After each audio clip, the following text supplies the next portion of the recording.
Willie D Live. What's up, family?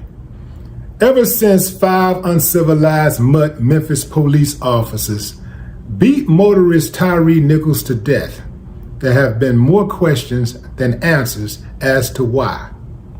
Fam, they tried to make it look like this was just a simple case of a motorist driving reckless who did not want to comply once he was stopped.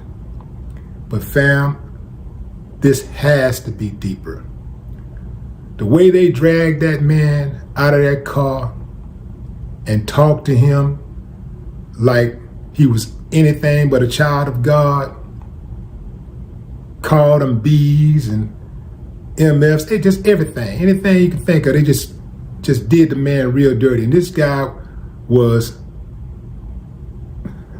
was very cooperative, very respectful, even as his life was slipping away. He was very respectful to the officers, very compliant. Yeah, he ran when he thought, because he thought they was going to kill him, which they ultimately did anyway. Some people say, well, why run? Man, you don't know what you would do in that situation. But here's the deal, and I think it's very important for me to say this, because some people, I don't want to give you the wrong information, you go out there and get yourself killed. Yes, if you comply, you still can die. We've seen it happen many, many times. We saw it happen with Tyre. But if you don't comply, you have a greater chance of dying, because now you're giving them an excuse. And that's kind of what happened in the Tyre case. It's like they already had a reason. Whatever reason they wanted to kill him, they had their reason. Now they got an excuse. He ran, boom, now we got an excuse. Because somewhere along the way, there was a silent interpretation of police policy that made the officers feel like they could kill people who runs away. Somebody runs away, or even if somebody resists, maybe they got a memo, and one of their sergeants, higher ups, lieutenants or whatever, chiefs, said, look, if they run, you can kill them. If they resist, you can kill them. Because they really get off on killing. These guys were on power trips who killed them. They were on a power trip.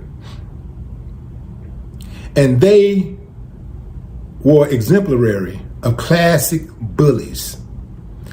From what I understand, this Scorpions team, these guys have been terrorizing Memphis for a long time. Well, they allegedly was started when their chief, C.J. Davis, came in. But so this is 2021. However, the bottom line is these guys are very, very dangerous. The entire Memphis Police Department is very dangerous. But when they create these little special task force, they're especially dangerous, and they look for action. When they start talking about the violence apprehension team and all that stuff, these type of groups are especially dangerous.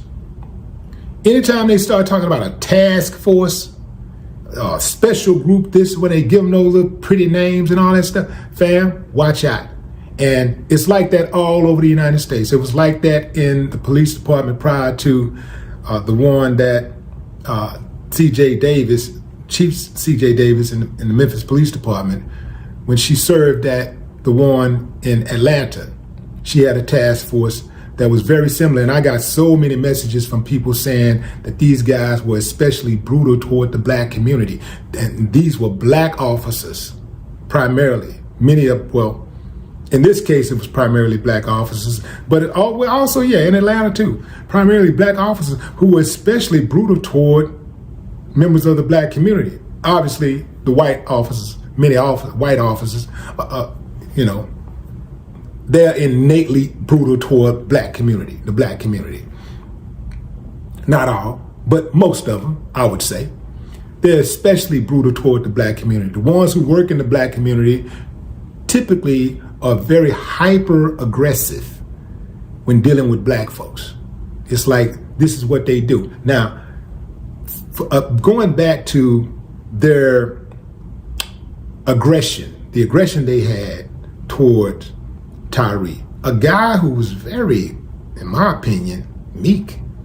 You know, the guy was like screaming for his mother.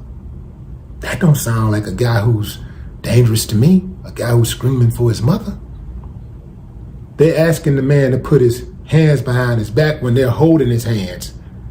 And you know what I'm saying? When they're restraining him, they're asking him to put his hands behind his back. So they're saying all the little old code words that they like to use, like stop resisting, put your hands behind your back, put your hands behind your back.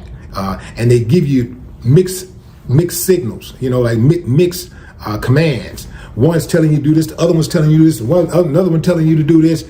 And oftentimes they tell you, you get confused, you don't know what the hell to do.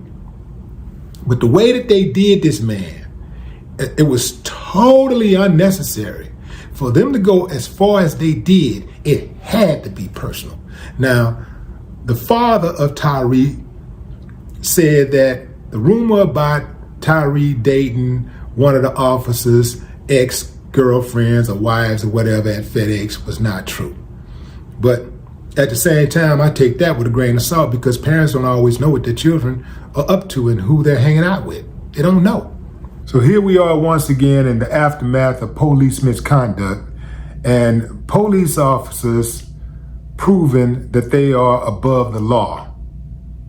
We got 3 former Memphis police officers who were acquitted earlier this month on charges of beating Tyre Nichols to death, concluding a 2-year examination of the brutal encounter that led to a parade of firings, 2 trials, and escalating demands for national police reform.